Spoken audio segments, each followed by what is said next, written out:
What's good people, and welcome back to the channel Crewboy Productions. This is the Silly, Nerdy, and Wordy podcast, episode 64. And hello, everyone. How's everybody doing? Hope everybody's doing very well.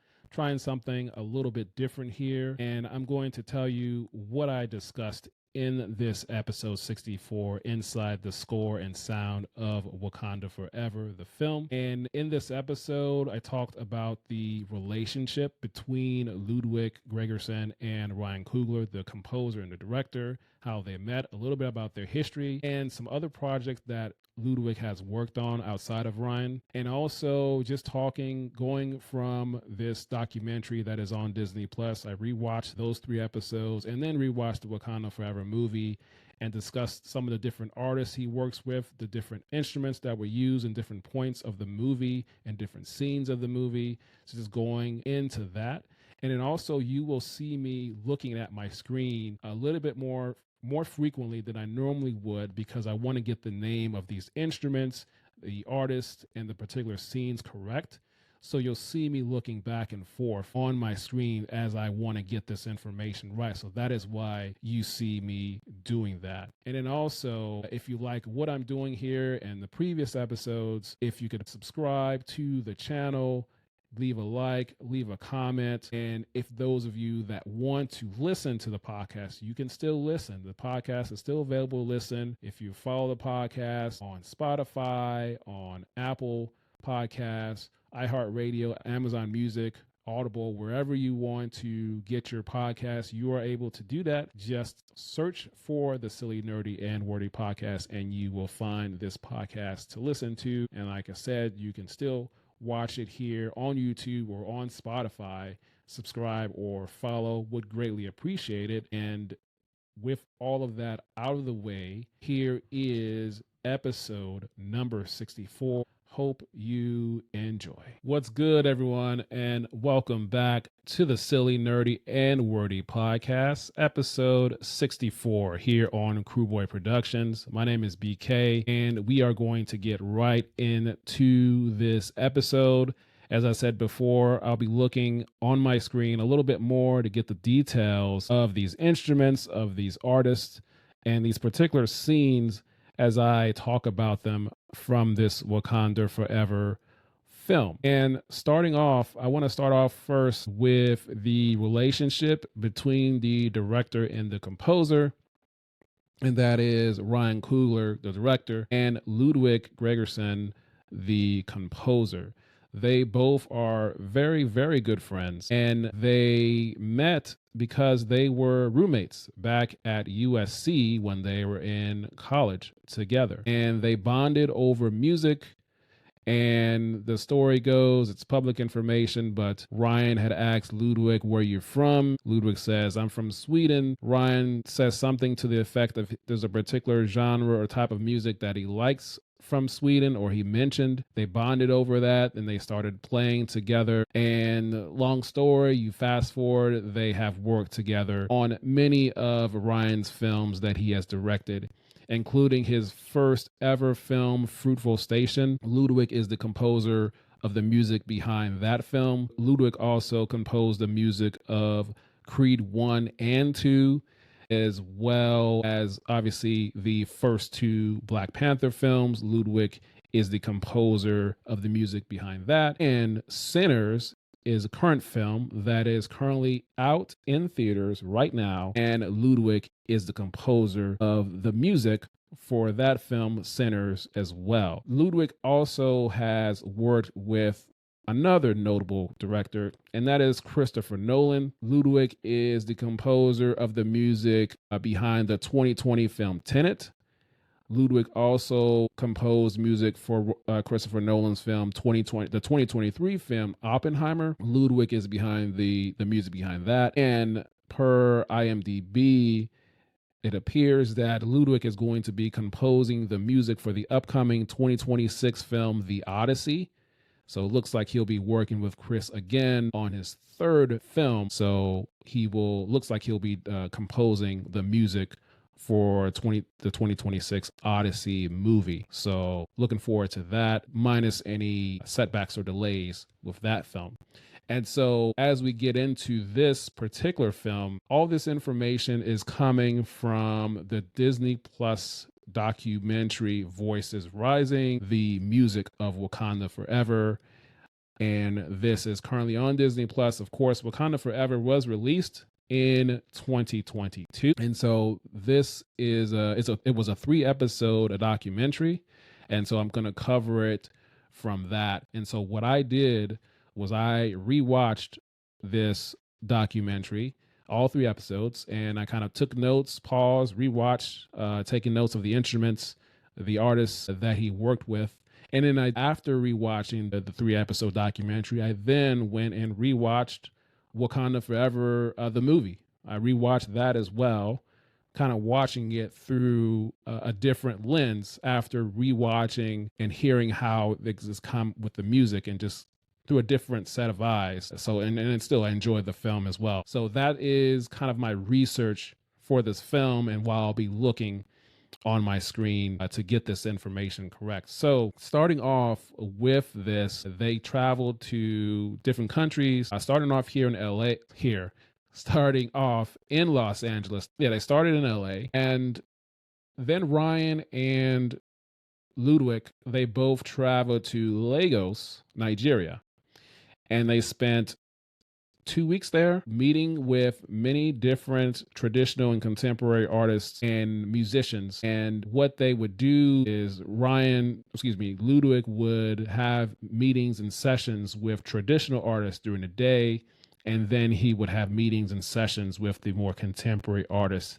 at night, sometimes even up to 4 a.m. And this was for people that he was going to have the music, specifically music for the film, and then also music that would ultimately be on the soundtrack. I am specifically focusing on the people that he had in the film, at least what they showed in this documentary. So starting off in Lagos, Nigeria, he had the first meetings and sessions there. And some of the instruments I want to mention, one of the main instruments you hear in Wakanda Forever, as well as the first Black Panther, are drums. You hear a lot of drums, but it's not just one drum. There are multiple types of drums that you hear in this film and the previous film.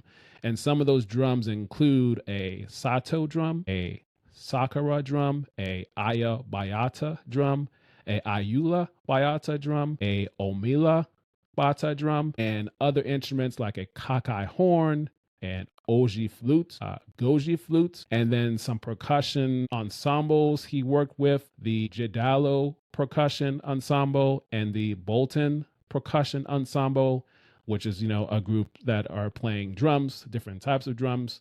So those are some of the people you hear playing those particular drums in different parts of the film. And so one of the contemporary artists that he worked with, his name is Fireboy. He's a Nigerian artist from Lagos, and as well as working with some vocalists as well. And a particular scene, multiple scenes, when they go to the character of Ayo's home towards the end of the movie, the camera is panning up on the water and then goes into her house and right up to her as she is sitting down. The music is playing there. The name of the song is called Coming Back For You.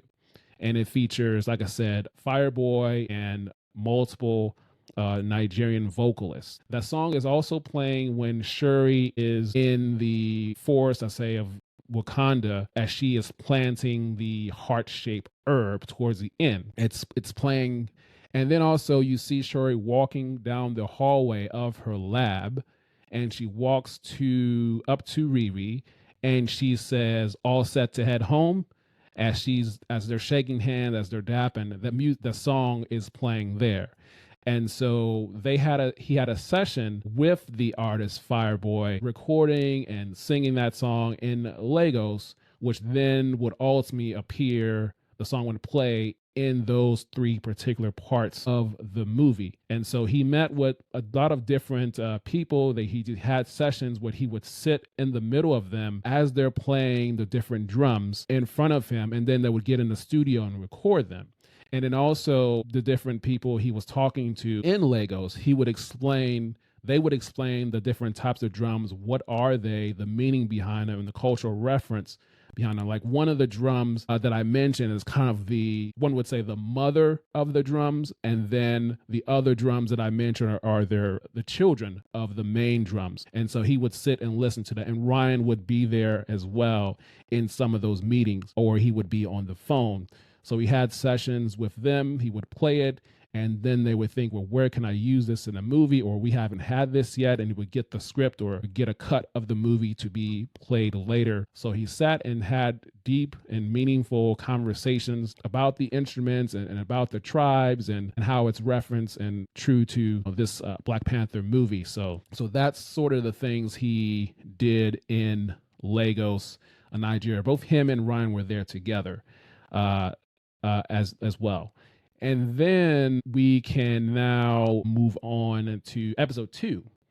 In episode 2 of the documentary, Ludwig traveled to Mexico. He went to Mexico City. He also went to the Yucatan Peninsula in Mexico, and he met with artists and musicians there. And this music particularly was for the Talakan portion of the film, in terms of when they're going to the underwater as well as on the sand and the beaches of them before they were primarily underwater. But this particular music that he went to Mexico to record was for this portion, this new city, this new people that were in the Black Panther film. So that's why he traveled to Mexico. And so he met with the traditional artists during the day, and then the singers and rappers at night. And some of the instruments that he got a chance to meet people playing and recording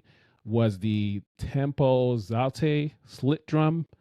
There were also seashells. And one of the particular things that I saw is you can blow into a seashell, and some of the things he used, but also somebody would, they put their hand inside of the seashell and blow it. And then they use that in different points of the movie, like a horn as well. And then also they use the flute of truth. It's very small. And then they use a death whistle. And particularly, I want to talk about that. The death whistle is used, and everybody that has seen the movie has heard that death whistle. So at a particular point in the movie, Namor they're attacking Wakanda. They're there. The water has kind of seeped in, and it's, Okoye says we're under attack. And so Namor comes down, and then there's a fight between Namor and M'Baku. And Namor punches M'Baku straight into the chest, and the camera slows it down so you can see the impact before he flies back. But as Namor is punching M'Baku in his chest, in his armor, the sound that you hear is the death whistle. And so it's kind of a big overarching sound, almost like you're in a temple or something. But that is the sound that you hear as Namor is punching M'Baku through the chest. That sound you hear is a death whistle. That is from an instrument from Mexico. It is somebody playing that, almost like a harmonica, the way they were showing it in the documentary. So that's just one little tidbit that you hear as M'Baku is flown back, but you see the slow motion happen and you hear the sound. It's a death whistle. So that's what you hear there. Another thing is he worked with this particular artist named Fudakesh. She is from Mexico, and they recorded this song, and you hear the song underwater. And the name of the song is called Con La Brisa. And when Shuri is underwater, she has a conversation with Namor, and she says, I would love to see your city. And she tells her that once you go underwater, your bones will crush and this and all of that. And then he says, but we have a suit. Obviously, there's a little comedy there. So she puts, they fast forward, she has a suit on, and they go underwater, and they go kind of down through this, I want to say pipe, but they go down very fast. And then right before they get to the actual place, you see all the fish and the water kind of part ways. And as she goes into the world, you hear the song, you hear her voice play. That is Fudakesh, the Mexican artist, singing that song. And you see right before they go into it, you see the graphic appear in the movie, and it says Talocan, capital city. It shows up briefly in some nice font and some other kind of picture graphics. And so that appears, and then that song starts to play. And so the song, the artist you hear is the Mexican artist Fudakesh that's singing the song Con La Brisa as they're going through, and you're looking through the Talocan city through the eyes of Shuri as she sees the kids. They're doing they're waving to her. They're doing the sign here as they do. And she goes through and sees this whole world. And then obviously Namor takes her to, you see what I'm fighting for.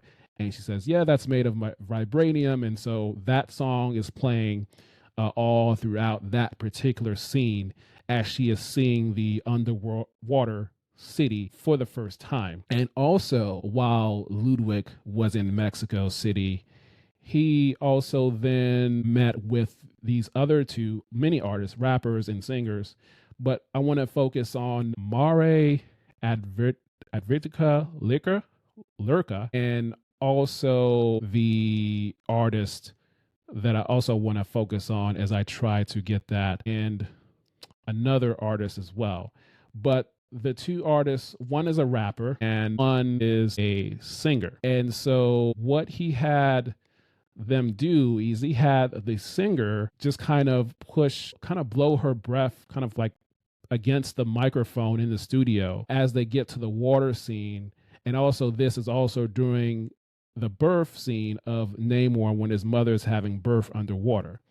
And then for the rapper, he had her, initially he had her rapping a song, but he liked the way her voice sounded and the rhythm of her voice.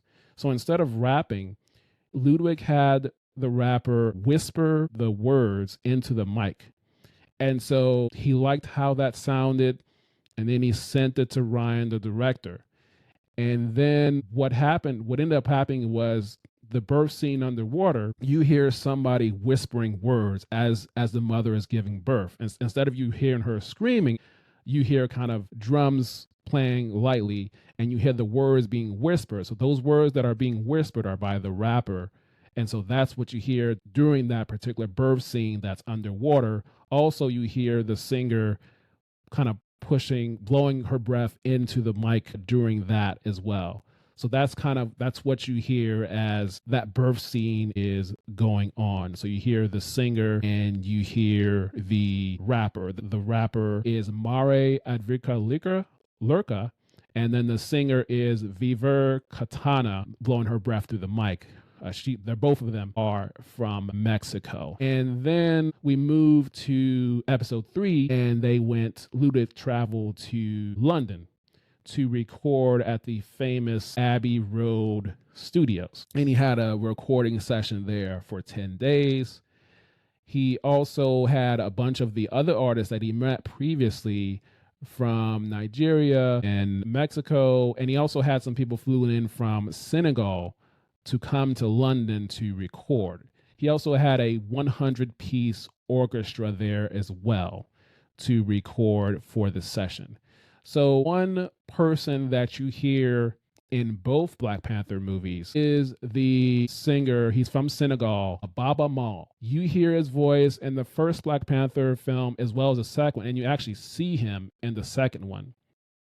But particularly in the first Black Panther film, back in 2018, as it's opening up, they are in the ship. They've rescued some people, and then Okoye says to T'Challa, "My king, we are home." And as they're going in the river border through the shield, you hear somebody singing, and that voice you hear is Baba Mal. And so he is the one that you hear singing in the first Black Panther film. You also hear his voice again. They brought him back in the second Black Panther film for the funeral scene. And then in the procession, as they're taking the casket down for T'Challa, they're all dressed in white. And there's a brief shot of him as well. You see him also, he has some short dreads. He has the white face paint as well. But he is a main voice. He's an artist from Senegal. And also, Baba Mal wanted Ludwig to come on tour with him. So he toured with him for about 2 weeks as well prior to recording. And then he was able to see the final cut. But I just wanted to mention that he is very prominent in this movie. And then as they're going into Wakanda again in this particular film, in Wakanda Forever, Okoye says, "We are home." And the voice you hear as they're flying through Wakanda is Baba Mal. So very important voice. Is a Senegal singer that is from Senegal. And so that is the voice that you hear in Black Panther and Black Panther Wakanda Forever. And then what else can I say? Like I said, he had a 100-piece orchestra in London that he recorded with. London, Ryan was also on the phone as well with him, going through different ideas. And I think that's it. So he worked with, I didn't say it much, but he worked with a lot of different producers, musical consultants, and rappers. And some of the producers he was able to get in contact with all the artists and get them in the room together to work with, to be on the soundtrack as well as in the movie as well. So like I said, different people he worked with, different instruments he used, and just sitting with them and talking with them and getting the background on all the different instruments and where they're from, some of the tribes they're from, and the reasoning behind and why they play the instruments. And so he was able to take all of that and put it into the movie, along with Ryan, discussions with Ryan, kind of back and forth, and putting them in the right spots and not quite using them in the sense of traditional way, but taking it and using it sometimes for a particular song, sometimes for sounds, for particular moments. So very interesting and kind of a peek behind the scenes of how he got the sound and the music of Wakanda Forever and a little bit of the first Black Panther movie too. So it was interesting to kind of look back at this, to see this from a different set of eyes, and then rewatching the movie, I just kind of hit a little bit differently as I was watching and seeing these particular moments happen. And that is going to be all I have in terms of the breakdown of the score and sound of Wakanda Forever. So I hope you enjoyed it. I know this was long, but if you stay to the end, I really, really appreciate it.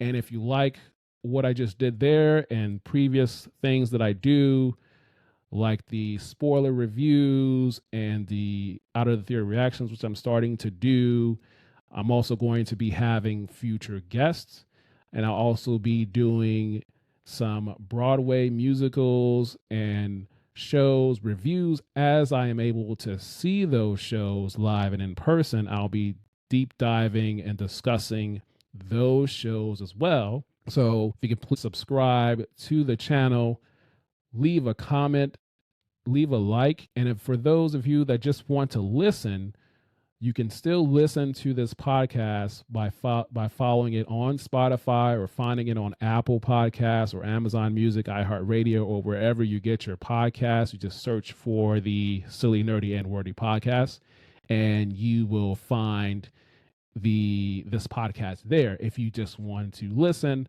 Or you can, like I said, you can still watch it here on the YouTube channel or watch it on Spotify as well. So I hope you enjoyed it. And I enjoyed looking into this from a different lens. Like and subscribe, follow, listen on the different podcast apps. It is available to listen. Hope you learned something. Hope you took a break. And that's it for today. So until next time, we will talk soon.